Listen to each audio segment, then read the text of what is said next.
lovely student, this is Adhya. Welcome back to the channel. आज हम 9th class के chapter 10 का exercise 10 की शुरुआत करने जा रहे हैं।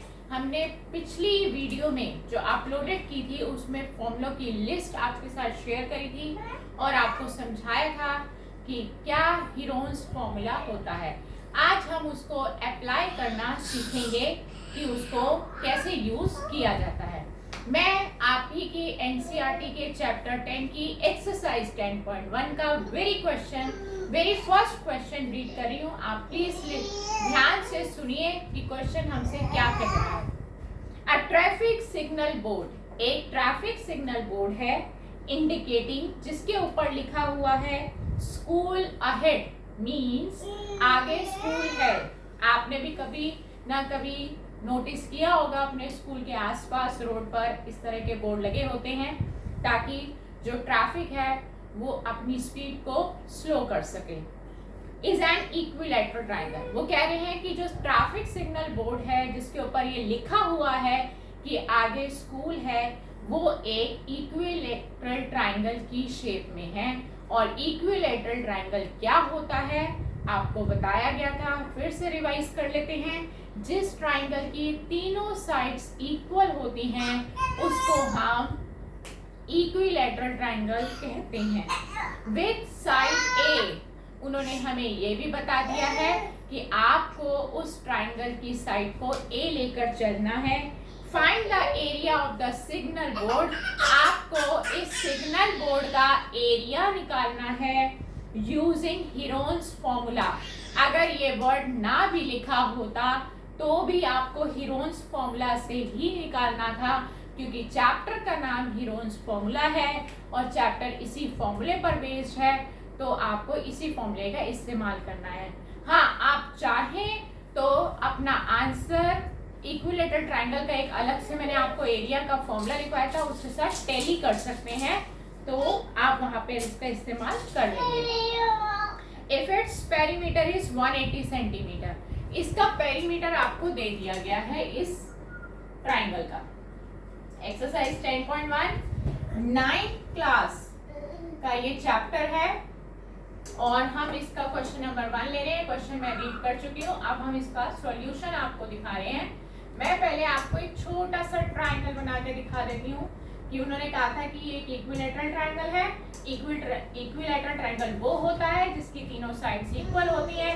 उन्होंने कहा कि इसकी साइड ए लो, तो ये भी ए है, ये भी ए है, ठीक है।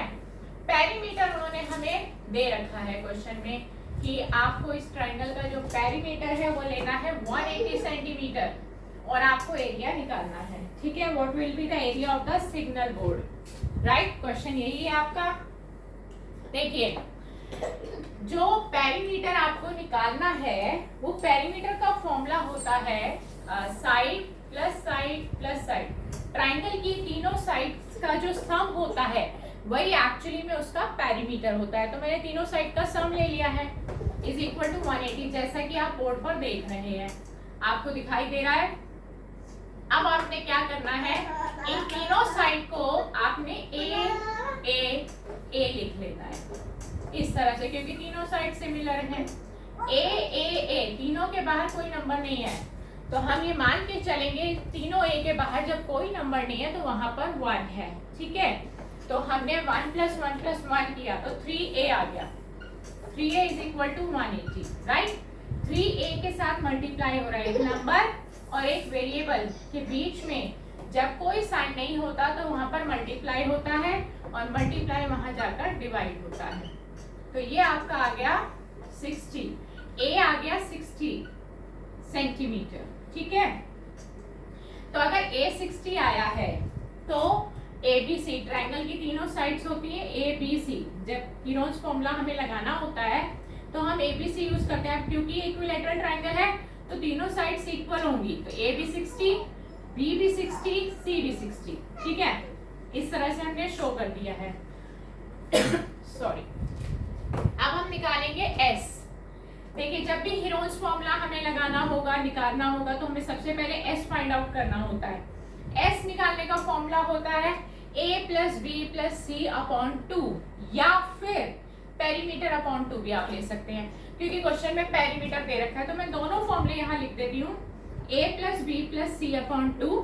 आप चाहे तो इस फॉर्मूले से भी निकालेंगे, आंसर सेम आएगा। और अगर क्वेश्चन में पेरीमीटर दे रखा हो ऑलरेडी, तो पेरीमीटर अपॉन 2 भी कर सकते हैं आप। यानी कि आपके पास दो ऑप्शन है।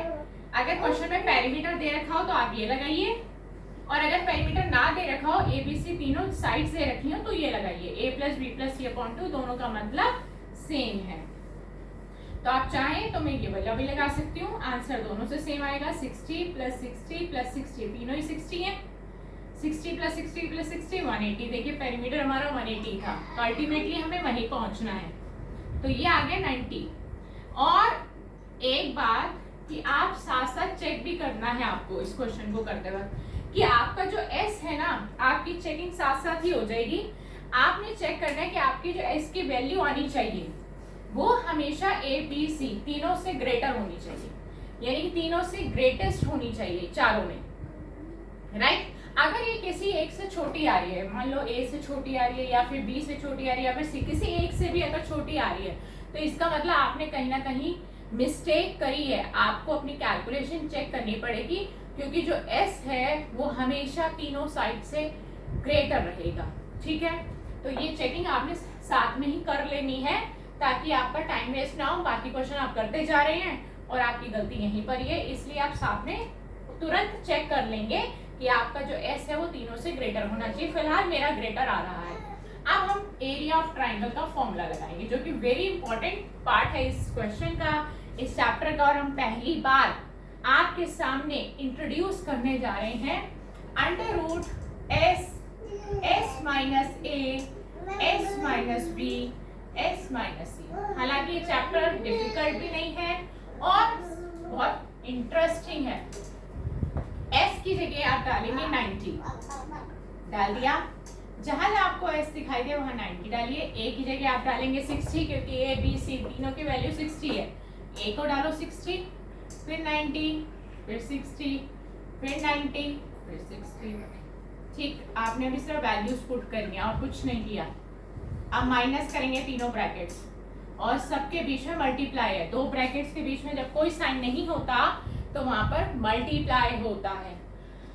90 इंटू 90 में से 60 गया 30, 90 में से 60 गया 30, 90 में से 60 गया 30।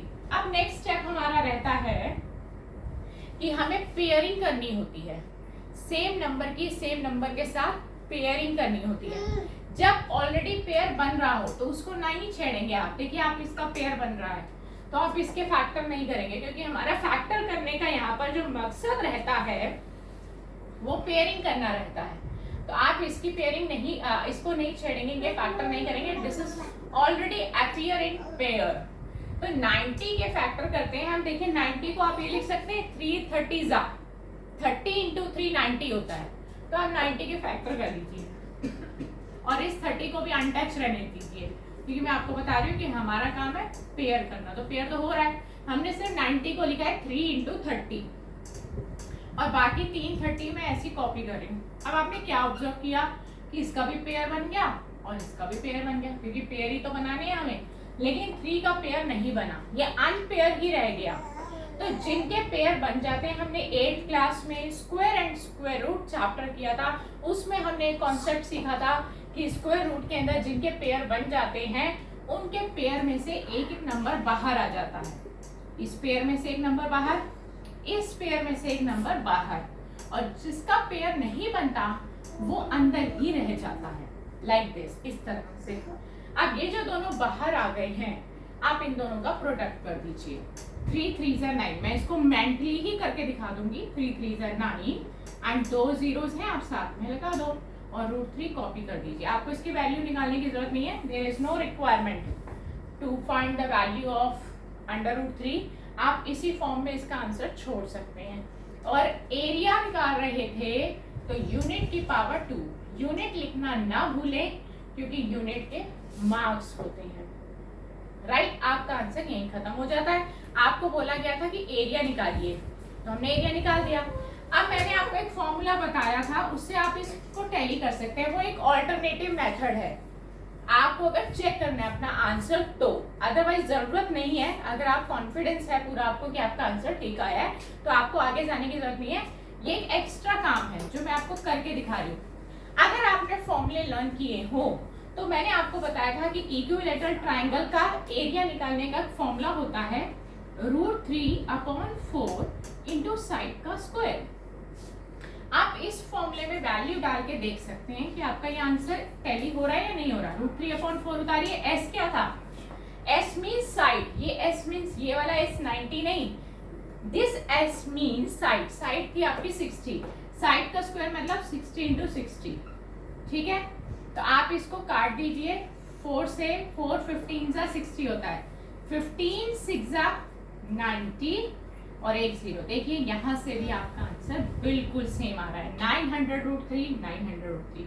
तो ये फॉर्मूले होते हैं आपकी चेकिंग के लिए कि आप अपना आंसर चेक कर सकते हैं कि आपने ठीक इतनी बड़ी कैलकुलेशन करी है वो ठीक करी है या नहीं करी, या फिर ये क्वेश्चन, ये फॉर्मूले होते हैं एमसीक्यूज के क्वेश्चन करने के लिए। तो हमने यहाँ पर आज सीखा कि कैसे हीरोन्स फॉर्मूला को अप्लाई किया जाता है, और इसी के साथ हमने इस एक्सरसाइज का पहला क्वेश्चन कंप्लीट कर लिया है। नेक्स्ट क्लास में एक नए क्वेश्चन के साथ आपसे फिर मुलाकात होगी। Good bye friends.